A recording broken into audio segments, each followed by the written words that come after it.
Welcome to the University Elite Mental Health Podcast, where your host, Dr. Hans Watson, helps you to learn the why behind mental health issues that you or someone you love may be facing. Dr. Watson is a nationally renowned psychiatrist who is also an expert in psychotherapy, a war-proven leader of the U.S. military, and the only person we know to be an expert in psychiatry, psychodynamics, diet, leadership, trauma, addiction, marriage, education, and more. That's why he was the expert that was flown in to the other side of the country to train the therapists treating the victims and their families after the recent mass shootings you heard about in Florida. We are excited to help you to understand the why behind some real-life situations. And now, your host, Dr. Hans Watson, D.O. Hey everybody, welcome back. This is Doc Watson coming to you again with another podcast and answering one of the questions that I get, and it's actually a pretty frequent question. And people want to know about physical intimacy.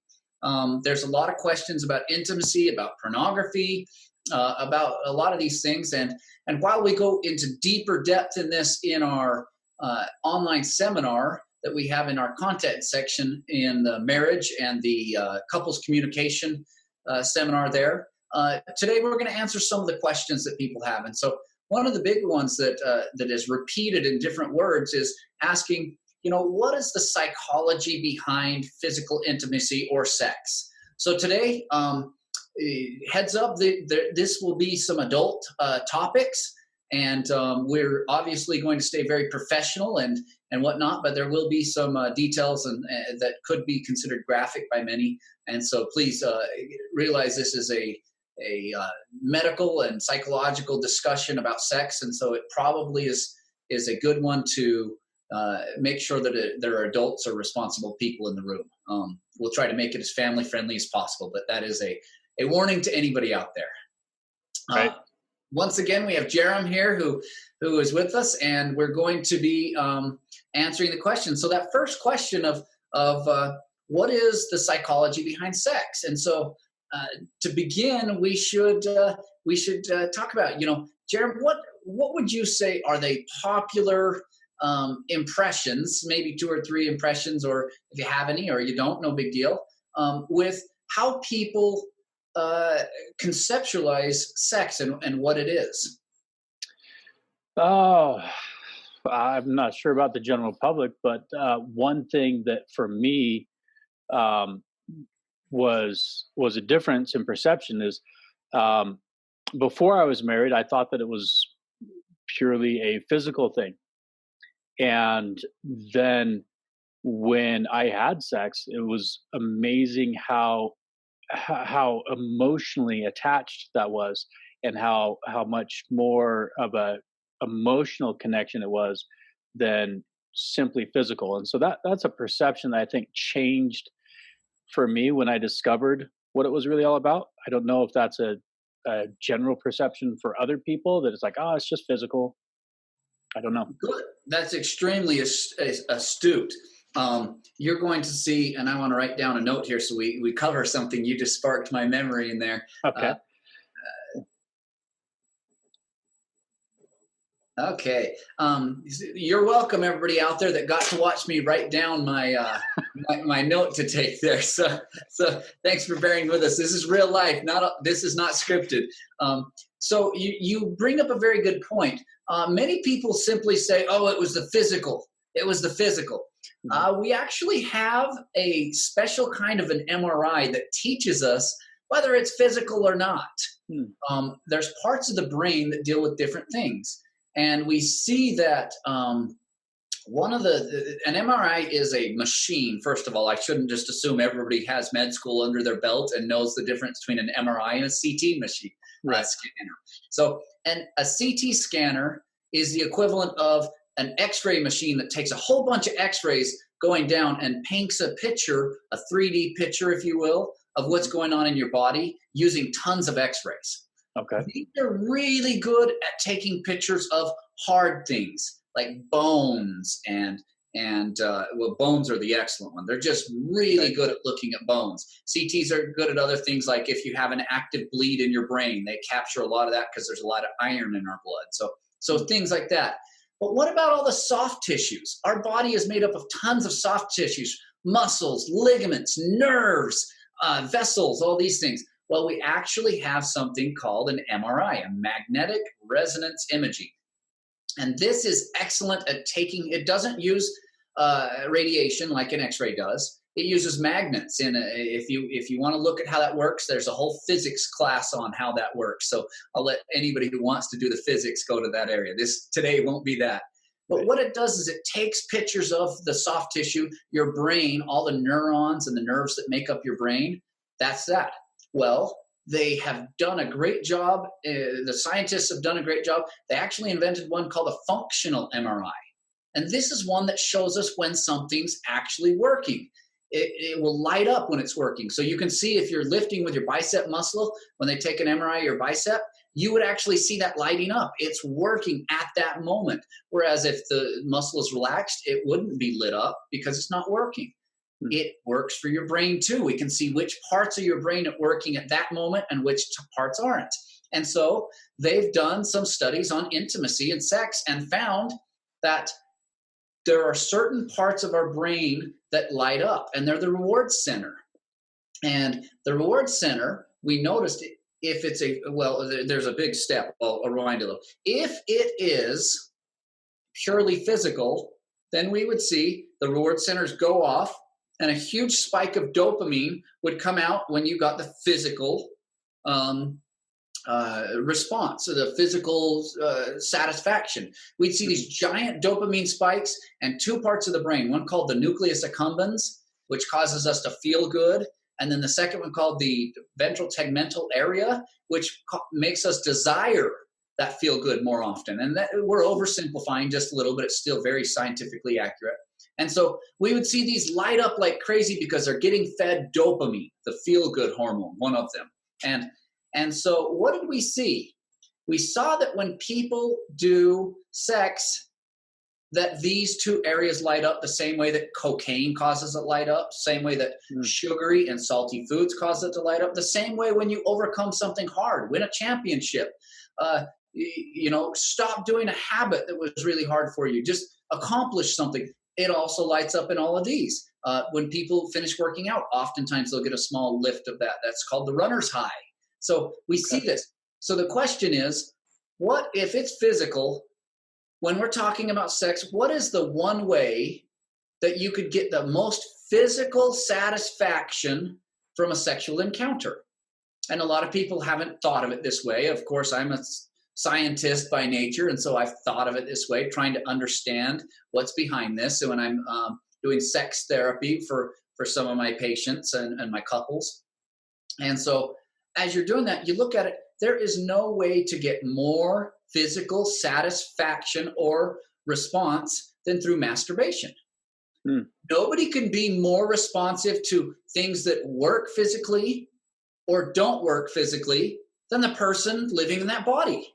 And so you look at it, and so if it is a physical thing, sex, then the question would be, which is going to have a bigger dopamine release? Masturbation or a sexual encounter with somebody that a loved one or a trusted individual? Which one is going to have a bigger dopamine release if it's all physical?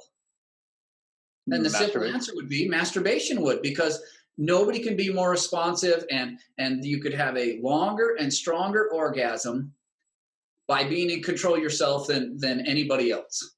Right. However, what did we learn on the functional MRI? The functional MRI shows the dopamine release is much smaller and short-lived through masturbation than it is through an encounter with a loved one, a trusted individual. And so that right there teaches us very fundamentals of sex. And that is, this is a psychological more than physical act. You can't eliminate, there is still, but we see massively more activation of those dopamine centers the ventral tegmental area and the nucleus accumbens when somebody engages in a healthy sexual relationship with somebody else than through masturbation. And so that proves to us this is hugely psychological. And I'll even go as high as saying in females, it's probably somewhere close to 98% psychological and 2% physiological or physical. Really? In males, it's probably similar. Wow. And so that is something that many people don't realize is wow, this is not what I thought it was, which was purely a physical act. Now, there is some physical action. Otherwise, there would be no neuronal stimulation as the genitalia are stimulated, and it sends that response up the nervous system and all that type of thing. We could even get into the parasympathetic causes an erection in the male or the clitoris, and the sympathetic is what happens during the orgasm. All that's fine, but that's physical is a tiny part. It really doesn't take much to cause an erection in either the clitoral tissue or the penile tissue. So that's just not a huge part. It is psychological. So that's where we're going to spend the majority of our time, is on that psychological point. Great. And so what the question that leads to is, what is the psychology behind sex? Now, many people have many wild beliefs and ideas about what it is, but here's what it really is. You're about to get what it really is. And realizing I've studied, because I've studied psychoanalysis, I've studied sex very in depth. Freud was big into understanding the libidinal drive, he calls it. And that has benefited me very greatly in couples therapy that I do, as well as formal sex therapy that I do with people. And so heads up, in case you're wondering, yes, I am an expert in sex therapy. We could do that. That's fine. But the psychology is very interesting. And it's not the same for men and women. I know, Jerem, you're surprised. Men and women are different. What? No. So the difference is, so which should we start with, men or women, when we're discussing the psychology of intimacy? Well, we're men, so, well, ladies first. I don't know. Okay, ladies before gentlemen. Right. It was a 50-50 deal. Could have picked either because we're going to talk about both. All right, for men, sex represents for a man a masculine person, we'll say, because there are some, the vast majority fit into the masculine or the feminine. There are some individuals who have more masculine traits, and they tend to be more successful in business, and the studies have shown this. This is not just some opinion of mine, that this is based on studies. And so understanding when we say men, we're talking about masculine individuals, and that can be born biologically female or male. I'm not going to get into that, the whole politics about gender and that type of thing. No, this is just a psychology of people with masculine traits or psychology of people with feminine traits. And I'll leave the rest alone. So, and I'm going to, for simplicity's sake, I'm just going to say men and women, realizing that there are some women with masculine traits and there's some men with feminine traits. So no offense intended for anybody. But as we look at this, if a man, when they come in and they study, when we are looking at what the psychology is behind intimacy for men, this is broken down, and in its simplest form, you could say it is the opportunity for that man to be validated as a man, as that knight in shining armor, somebody that is desirable because of the way that they can provide and protect. Right. So as you look at that, you will actually be able to see men who have a good sex life tend to be very confident in their ability to provide and protect. That doesn't mean they have a job that every other man would be considered to be a great provider, but the ones who matter to them think that. Right.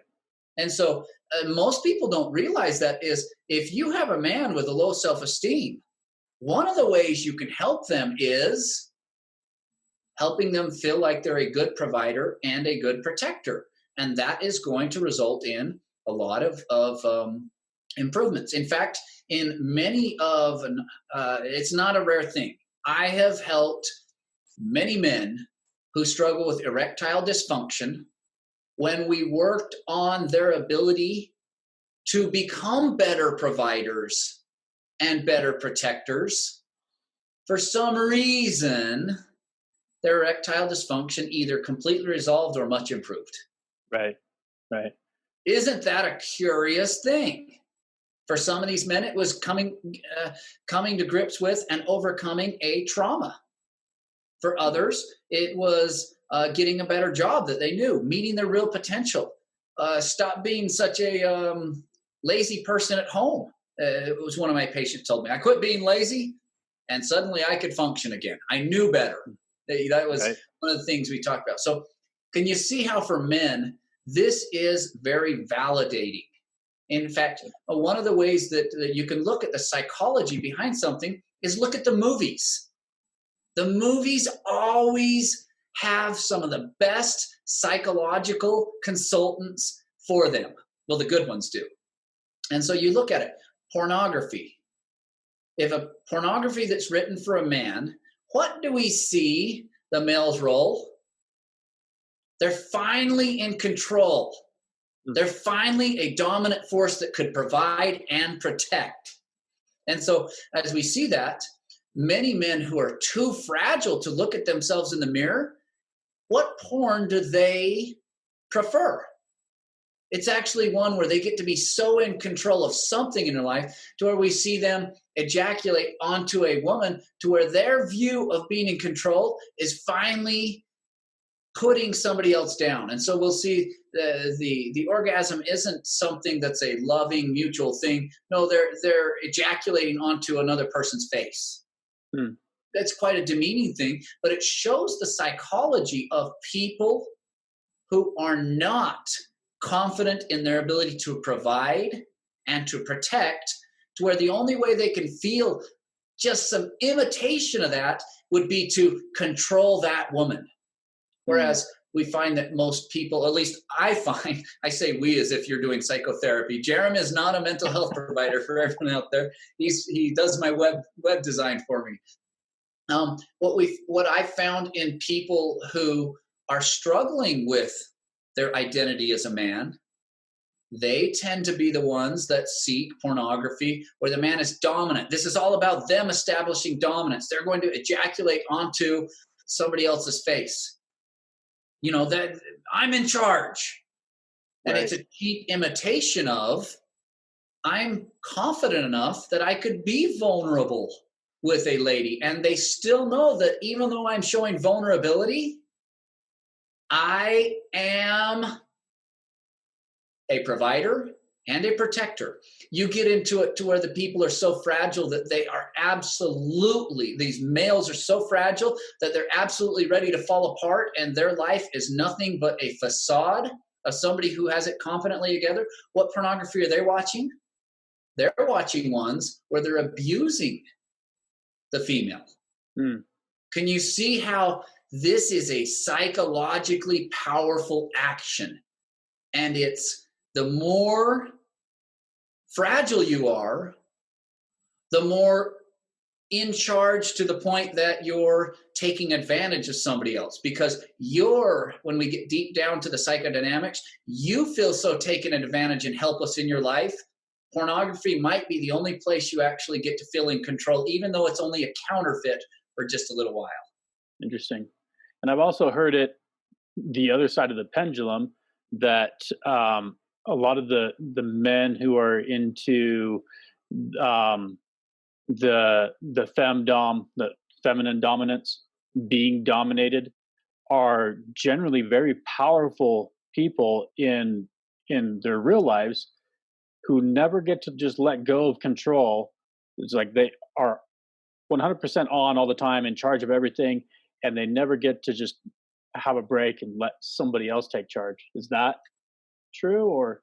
It's not held true. I can't say for sure. It's not held true in my practice. Okay. Um, the patients who I've worked with that enjoyed that type of a thing, yes, they had an area where they were very dominant. Maybe they were a CEO of a company, Right.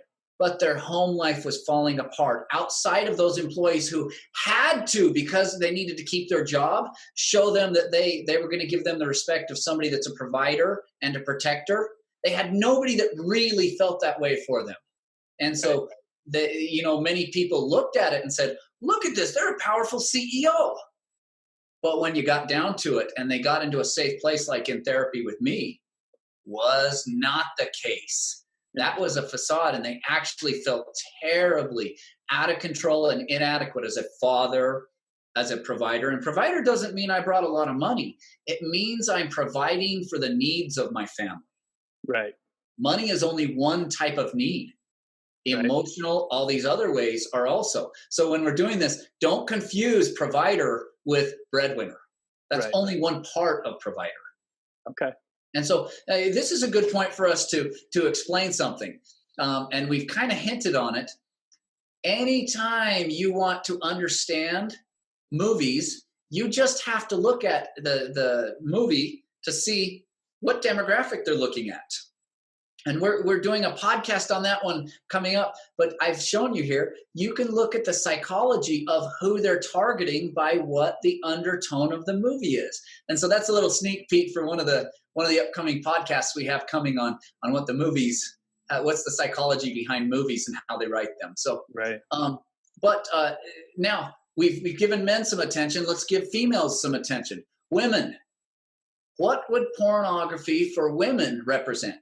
So we'll get to that, but first, let's talk about the psychology so you can understand it. For women, intimacy and sex does not represent provider or, it doesn't represent being a provider, and it does not represent being accepted as that protector. I can't believe I struggled for protector that hard, but there you go. This is live, guys. This is real. Right. So instead, for females, what sex represents is it represents for them the most vulnerable way they can be. When I personally have termed it, when a female allows her body to be penetrated, she is allowing somebody to touch her soul.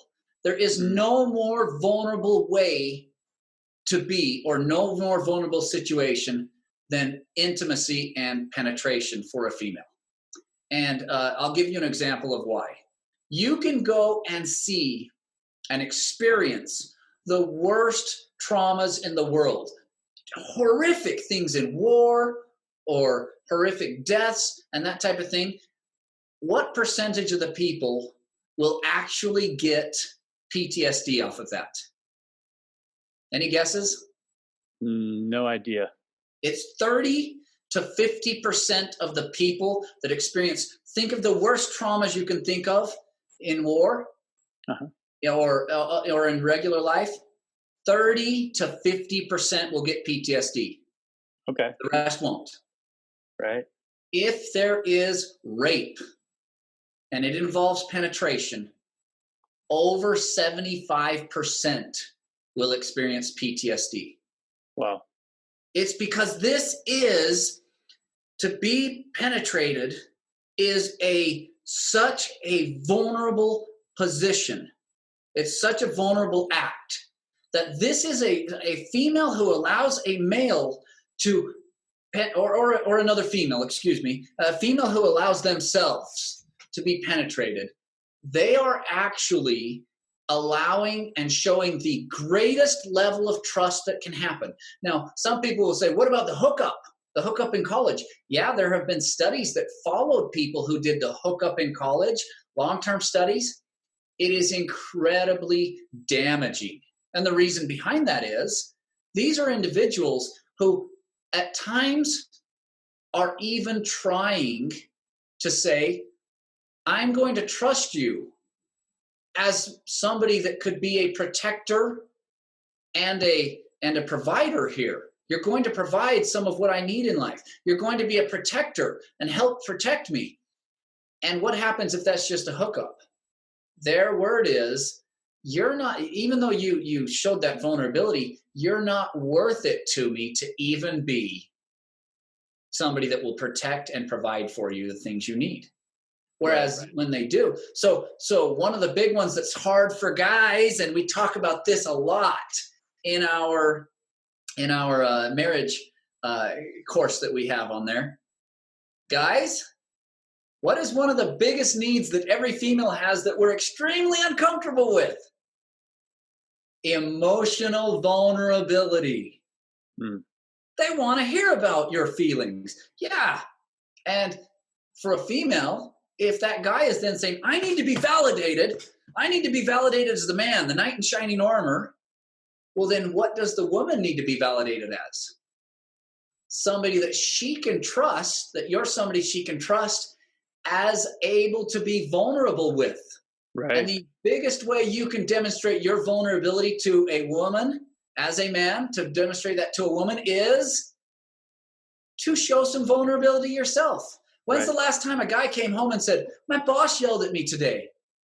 And you talk about bringing up one of my biggest fears. You know my biggest fear is being an outright failure. And when he pointed out what I did wrong, it made me furious, so mad, because I feared that it was coming true, that I'm a failure, to the point that I reacted with anger to hold off that emotion. Now that's some psychodynamic stuff we're bringing out there. Right. You can see, if you're not talking about your feelings, are you really going to show your wife or that lady unconsciously that you're somebody that can be trusted with vulnerability?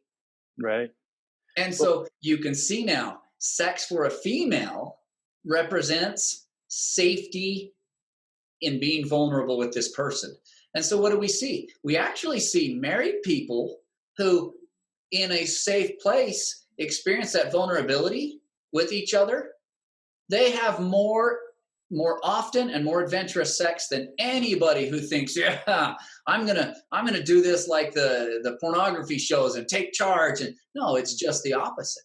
And so what we see is a huge change once we start understanding the psychology of sex. So a guy that says, I need more sex in my marriage, guess what he needs to do? He needs to show vulnerability. And if his wife is unable to show vulnerability because maybe there's a trauma there, guess what that wife needs to do? Get into therapy to learn when it's safe to be vulnerable. You can see how sex therapy, when it's good sex therapy, is much more than do this physical act and this physical act and this physical act. It's actually a psychodynamic evaluation of where they're coming from, and then therapy to work with each individual to help them to get to a point that they feel safe being vulnerable with each other, that they can now become a provider, or that they can now become vulnerable enough to be penetrated.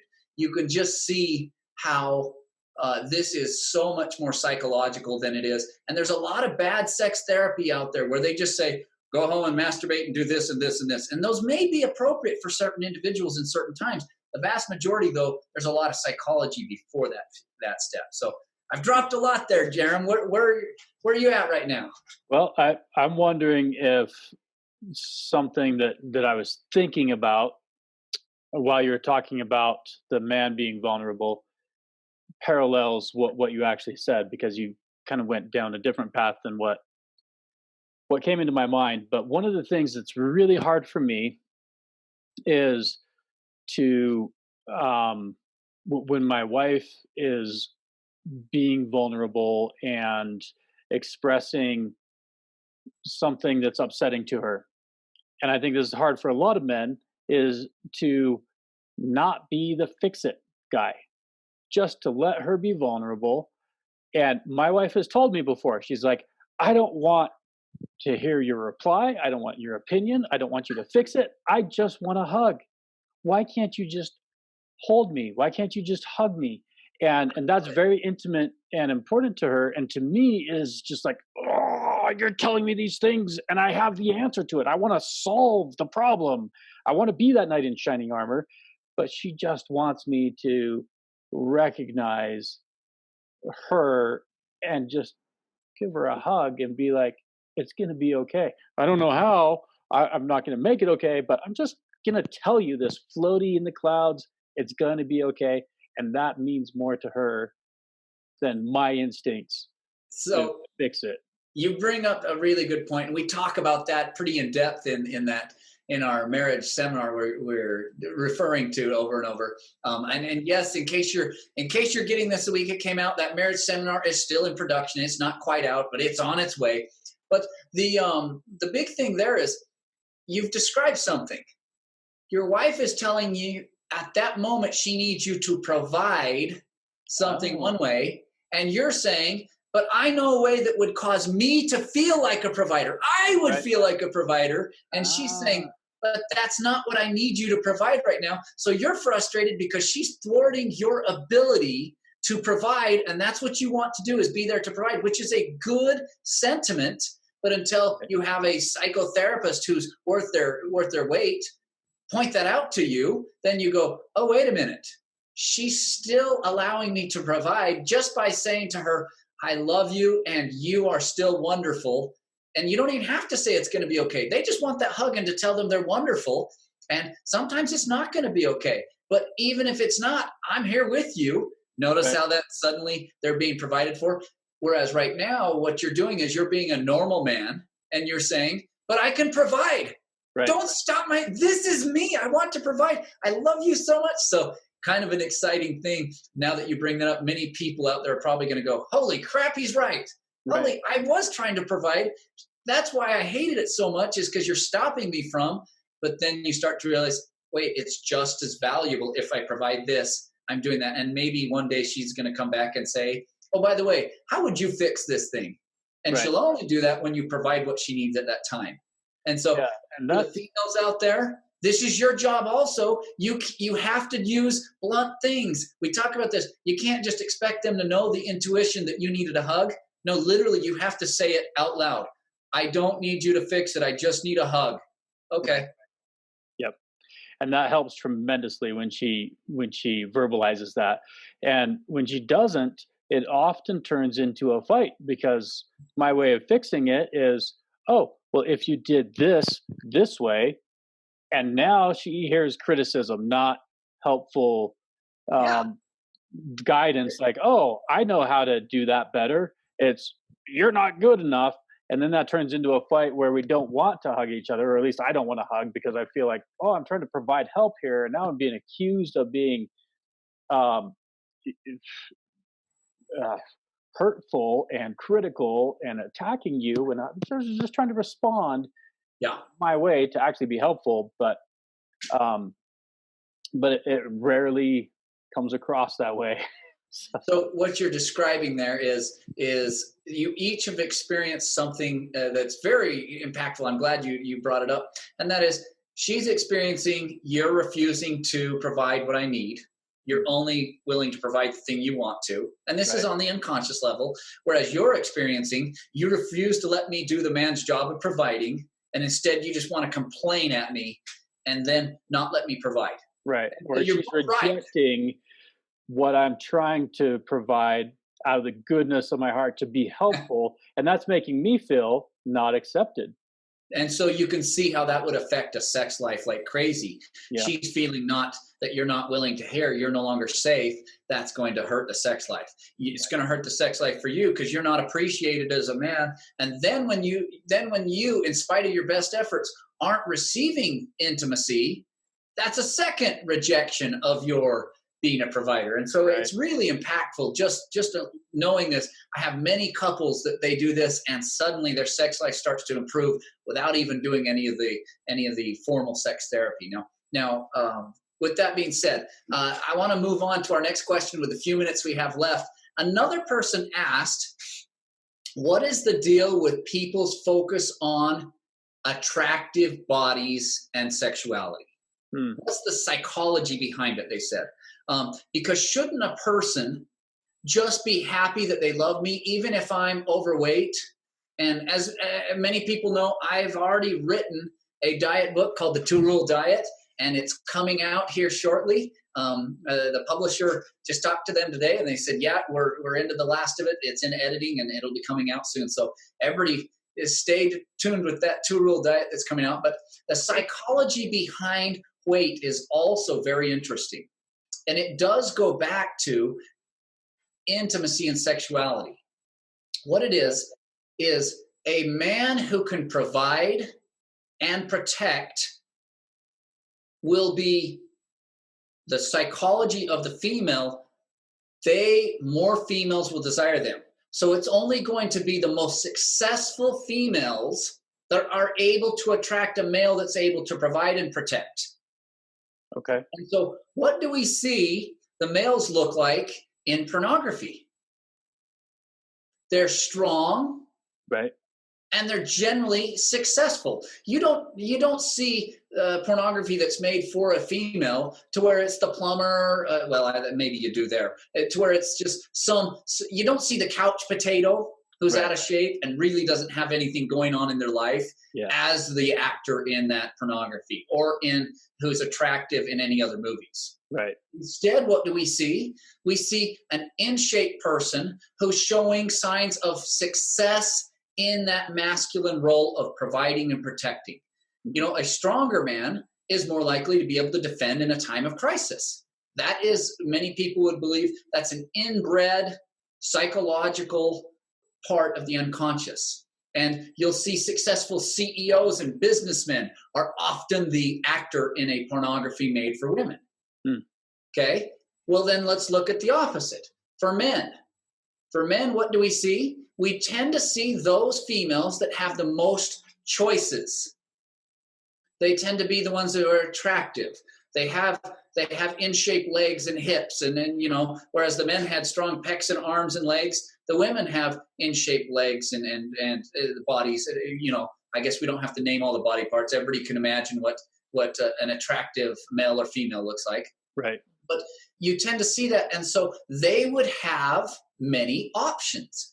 And so what are we showing there? So when a female keeps herself in shape and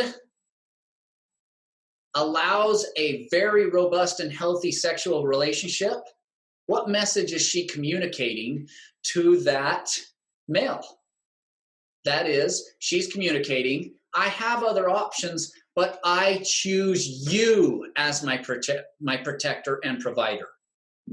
Okay. Can you see how powerful a woman that keeps herself in shape and still chooses to have a healthy sex life, how that is? Now, let's look at that the other way. What about a woman who keeps herself in shape and doesn't have a healthy sex life with her husband?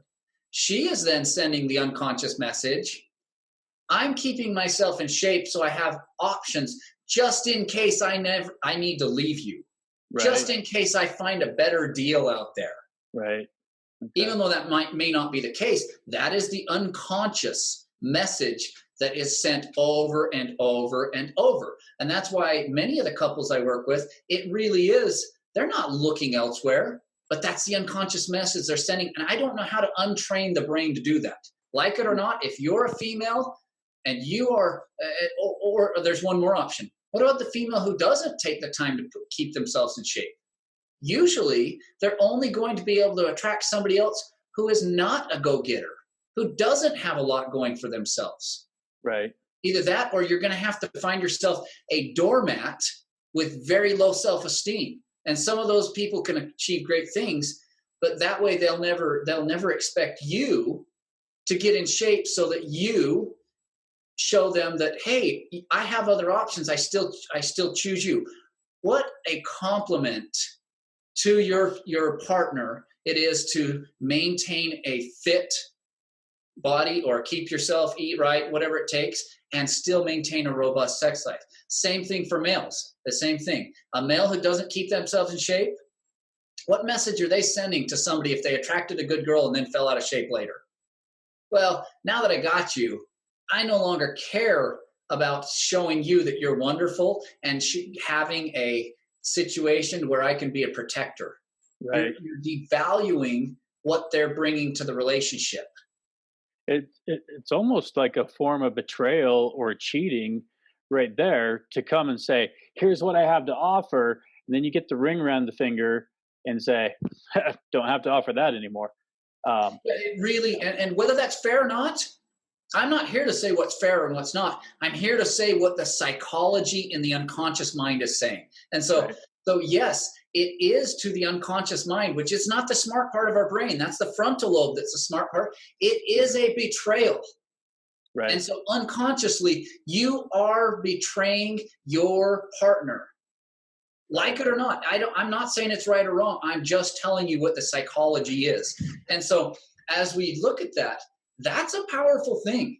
And we should know that. And so many of my couples, it's interesting how many of my couples, when they learn this, they stop pressuring each other to get in shape and to eat healthy. And it starts to be each individual as a way will tell their partner, I want you to know you're appreciated. I know that for you, intimacy is a big deal. I'm going to get in shape as a way of demonstrating to you just how important you are to me. Right. Isn't that a powerful state? And if you say it out loud, isn't that powerful? You're demonstrating how important they are to you. And tell me that won't endear them to then say, holy crap, well, if you're going to do that for me, do you know what I'm going to do for you? And now it becomes a competition to see who can serve the other one more and who can be kinder to the other one. That's a pretty good relationship when there's a competition on to try to be kinder to them because you're so grateful to how kind they were to you. That tends to lead to a real happy life. Yeah. Awesome.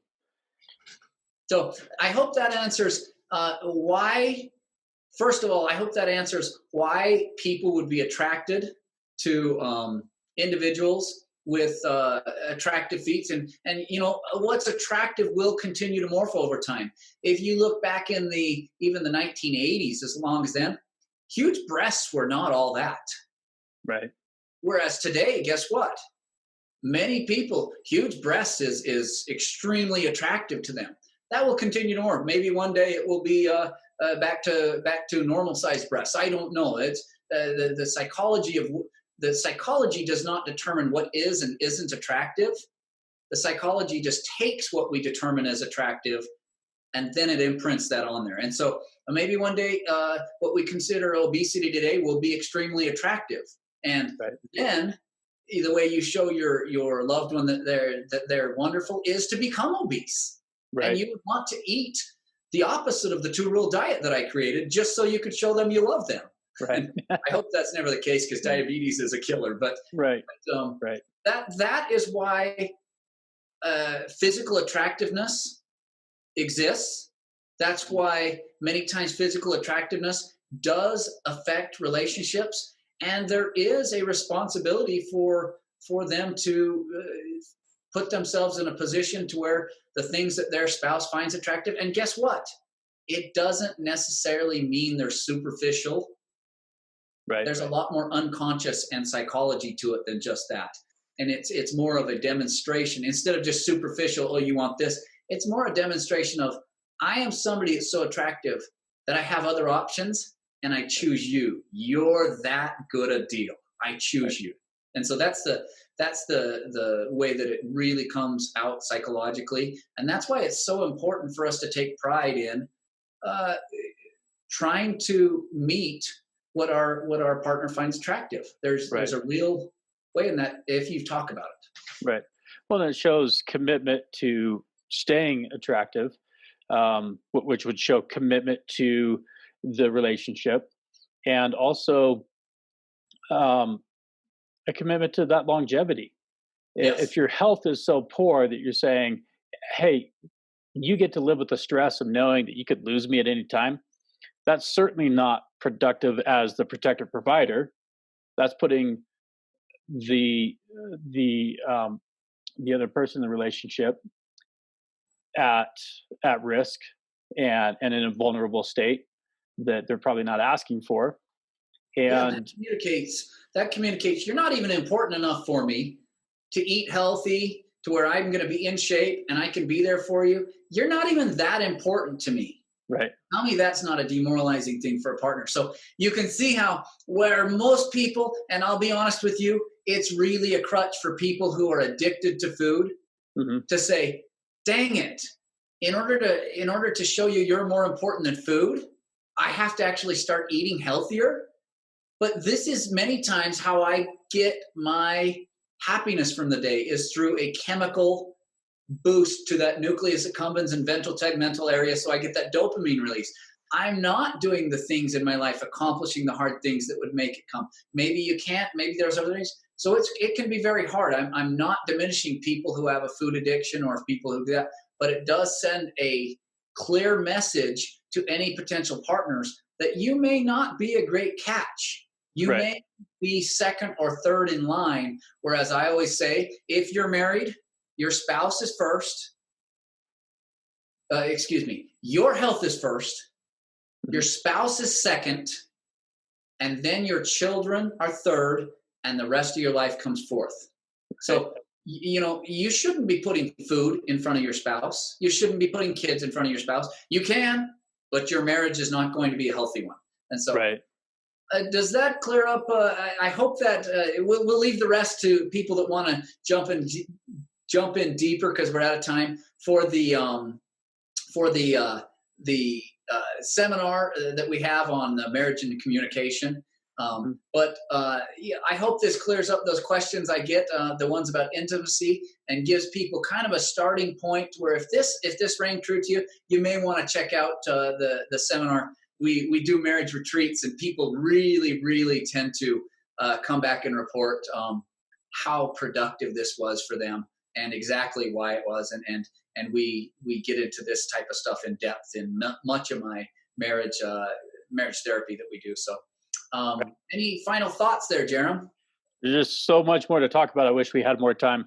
One thing that did pop into my mind that I felt was a little profound when you're talking about how our opinion of what we find attractive can change is when President Obama became president and Michelle Obama walked out on stage with a sleeveless dress showing off her muscular, beautiful arms.